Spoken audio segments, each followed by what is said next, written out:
A raíz de esta fiesta deportiva que se está viviendo, queríamos saber cuáles son las lesiones comunes en los jugadores de fútbol. Para hablar sobre ese tema se encuentra con nosotros Jorge Luis Rodríguez, traumatólogo de Sisol Camaná. ¿Cómo está? Gracias por estar con nosotros en Primero a las 12. Buenas tardes, Carla. Muchas gracias por la invitación. Estos jugadores de fútbol siempre sufren ciertas lesiones, ¿no? ¿Cuáles son las lesiones comunes que pueden tener? Claro, recuerda que son deportes de contacto, ¿no? Entonces, en el caso del fútbol principalmente, ¿no? Y los jugadores que son, pues, de la línea de defensa hacia adelante, es principalmente los problemas músculo-tendinosos, ¿no? A nivel de la parte ósea, por supuesto. Creo que los esguinces van a la cabeza de todas estas lesiones. Hay que hablar también de la parte muscular, los desgarros, también las contusiones, y no solamente eso, muchas veces también es el cansancio físico, ¿no? Claro, y los meniscos, las rótulas, claro, a las nivel rodillas. de las articulaciones, principalmente las articulaciones de carga, como son tobillos, rodilla, sobre todo a nivel de la rodilla tenemos estabilizadores importantes que son los meniscos, ¿no? Estos estabilizadores, cuando hay movimientos de torsión forzada, de una flexión y rotación en la rodilla que son muy frecuentes, ¿no? En los quiebres, en las rotaciones, el jugador, sobre todo el profesional, maneja mucho el equilibrio de su cuerpo y las rodillas son su punto de apoyo. Entonces los meniscos como estabilizadores internos de la rodilla muchas veces son los que sufren las lesiones, igual que los ligamentos, ¿no? Recordemos que ahorita Colombia, por ejemplo, está cruzando los dedos y ya creo que lo ha dado por descontado la presencia de su principal jugador, ¿no? Falcao, por una lesión del ligamento cruzado anterior, que a un inicio tal vez de una manera muy optimista, a pesar que lo llevaron al mejor traumatólogo del mundo en Portugal y fue operado con las mejores intenciones de llegar, no ha podido ser de esa manera, ¿no? Porque estas lesiones necesitan pues a veces un tiempo mínimo para poder reincorporarse, sobre todo en el tema profesional. ¿Pero sí se pueden recuperar? Claro, todas las lesiones son recuperables, es cierto. ¿Hasta los meniscos? Claro, lo que se busca es principalmente recuperar la anatomía por completo cuando es posible, o sea, hacer la sutura meniscal en el caso de la ruptura del menisco y de los ligamentos, ¿no? En realidad depende mucho del tiempo de la enfermedad o de la lesión, depende mucho de la edad del paciente. El pronóstico es mejor, pacientes menores de 40 años, y también la ubicación de la lesión, ¿no? Hay ubicaciones, sobre todo por la irrigación del menisco, en donde la reparación no es totalmente al 100%. Y la otra alternativa es la meniscoplastía o sacar la lesión, que también permite pues recuperar en parte lo que es la función de la rodilla, ¿no? Evitar el bloqueo, evitar la inestabilidad, que son los signos más frecuentes cuando hay una ruptura del menisco, ¿no? Para las personas que no tienen mucho conocimiento con respecto a esta lesión en los meniscos, no sé si nos podría contar los síntomas que un jugador, una persona que juega fútbol normalmente tiene. Claro, a veces estas lesiones más que en jugadores deportivos, ¿no? Que tienen realmente una preparación muscular y física adecuada y lo hacen, se da con los que por ahí hacemos deporte eventualmente, ¿no? En donde a veces no tenemos la masa muscular que pueda darle la estabilidad a una rodilla. Cuando uno corre, realmente la marcha no es estable y hace unas flexiones, rotaciones forzadas, o mismo los quiebres famosos, ¿no? Cuando uno va desplazándose.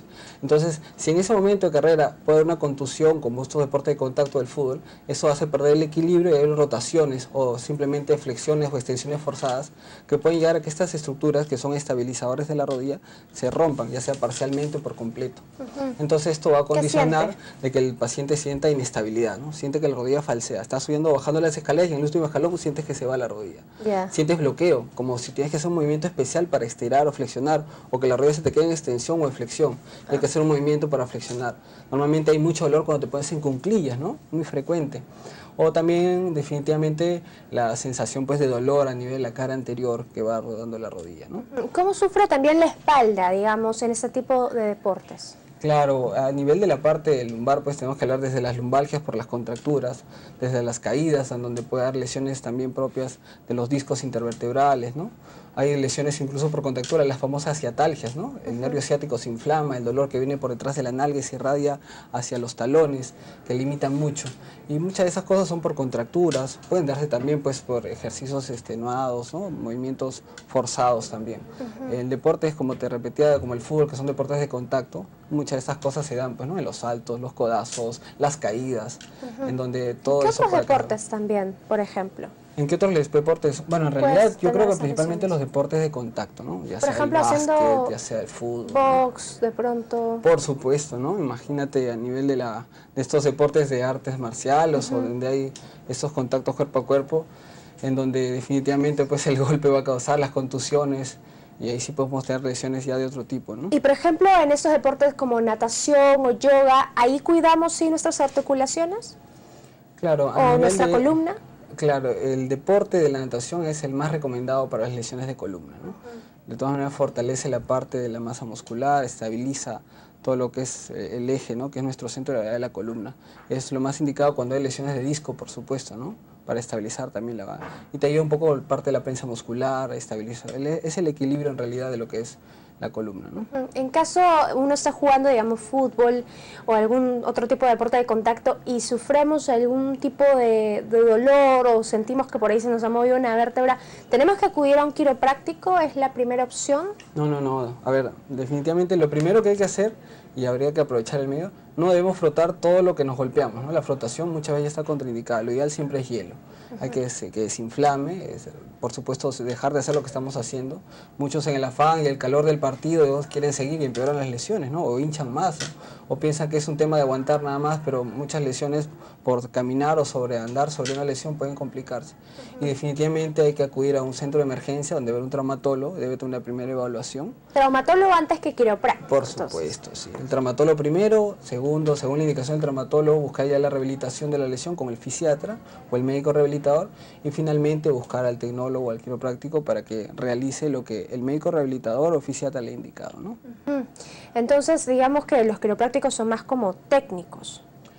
Claro, en realidad la especialidad de medicina es medicina física y rehabilitación, ¿no? Así como los traumatólogos o los endocrinólogos, demás especialistas hemos estudiado 3, 4 años para hacer eso. La especialidad es medicina física y rehabilitación.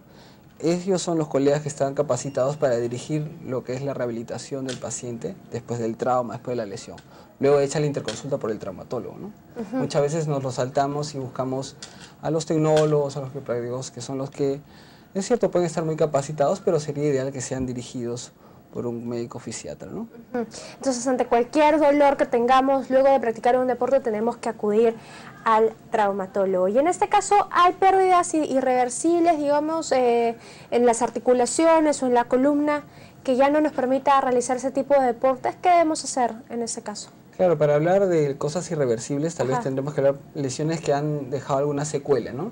Como alguna fractura a nivel de la cavidad articular, que posteriormente pueden dejar problemas de artrosis en pacientes jóvenes, ¿no? Por ahí que uno hubo una buena evaluación, una lesión del menisco que no fue reparada, se le pone a veces el yeso, sin ver más allá, sin una resonancia, ¿no? Sin un estudio adecuado de la parte meniscal, y después el paciente dice, no, es el dolor, y aguanta el dolor, y maneja una rodilla con un menisco roto, y se acostumbra a caminar, a andar así.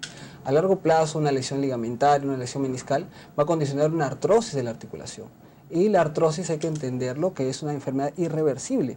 No hay nada peor que un paciente joven con una artrosis, al cual tú le puedes ofrecer poco en realidad, porque todo lo que está ahorita dirigido a eso está más que nada ayudado tal vez a limitar, pero no a curar al 100% las lesiones por artrosis, ¿no? Y finalmente un paciente joven con artrosis muchas veces termina en cirugías muy radicales como las prótesis, ¿no? Que tampoco es lo ideal en un paciente joven, porque ninguna prótesis dura lo que dura normalmente una persona, ¿no? Entonces es algo que no debemos evitar, ¿no? Y la mejor manera es buscar al especialista adecuado en el momento adecuado, ¿no? Recuerda que el hueso se pega, los meniscos si no se reparan dejan secuelas, el cartílago no vuelve a mejorar, entonces en el momento indicado todo se puede arreglar, todo se puede mejorar. Cuando ya ha pasado y se quedan secuelas, lo que se tratan son las secuelas. Y las secuelas muchas veces sí no pueden llegar al 100%. ¿Y las artrosis a partir de qué edad, digamos, están, bueno, que se puede decir que es un tema ya de la edad, ¿no? ¿A partir de qué edad? Bueno, en realidad ahí habría que hablar pues mucho más que de la edad en los años, de la edad de las personas, ¿no? Hay personas que pueden tener 80 años y tú las puedes comparar con otra persona de la misma edad y la artrosis no se maneja de la misma manera, ¿no? En realidad yo creo que depende mucho de la actividad de la persona a lo largo de su vida, del hecho de haber tenido sobrepeso, ¿no? Del hecho que es que si cargó peso, si jugó mucho deporte, de contacto, si tuvo alguna caída con anticipación o alguna fractura que no quedó de la mejor manera, ¿no? Hay muchas cosas que pueden condicionar, o simplemente la idiopática, ¿no? No se sabe por qué algunas personas desarrollan más que otras. Lo que sí es cierto es que a partir de los 75 años, 70, encontrar pacientes con artrosis puede ser dentro de lo esperado. El problema y lo delicado es cuando un paciente joven encuentras una lesión que haya dejado una secuela de artrosis, ¿no? Bueno, por supuesto, los pacientes con artritis reumatoidea, que pues o esas colegionepatías que dejan lesiones de pacientes muy jóvenes, pero esa es otra causa, ¿no? Pero digamos, pues alguien que tuvo una fractura en la rodilla, que no fue diagnosticada a tiempo, con una lesión del menisco, que se acostumbró a caminar con dolor, con cojera, y se mantiene así 5 o 10 años, va a ser una artrosis. Y va a tener una rodilla teniendo 30 años como alguien de 50 o 60, ¿no? Claro. Entonces, eso es lo que debemos evitar. Cuando hay una lesión repetitiva, constante, hay que buscar al especialista. Realmente ya tenemos ahorita médicos especialistas ya en todo el Perú. Tenemos cada vez con estos sistemas de CISOL, incluso muchos de estos programas donde la consulta ya no es tan cara. El acceso de la población a especialistas ya está cada vez más frecuente, ¿no? Bien, Y parece no hay mentira. pretexto. Sigo teniendo pacientes que te refieren de que después de que vieron a 10 a los famosos hueseros, perdón, recién van a ver al traumatólogo, porque el último huesero le dijo, no, mejor ya busca un traumatólogo, ¿no? Sí, y parece mentira, y cuando tú le dices, ¿y cuánto? Y el huesero le cobró 5 veces lo que le cuesta la consulta de traumatólogo. Pero a veces es un poco lo que tenemos que cambiar, ¿no? Estamos en este siglo ya XXI, la comunicación, toda la información llega mejor y tenemos que buscar a los especialistas que de una u otra manera nos hemos preparado mejor para tratar estas lesiones y poder enfocar a los pacientes para el mejor camino para su recuperación. Para evitar dejar de jugar pues los deportes que tanto Por supuesto, ¿no? No vemos, el tratamiento no puede ser ya no juegues. Claro. ¿No? El tratamiento debe ser te voy a curar para que vuelvas a jugar. Bien. Porque esa es la finalidad. Muchas gracias, doctor, por haber venido primero a las 12. No, encantado. Nosotros vamos a hacer ahora una pausa, regresamos con los titulares.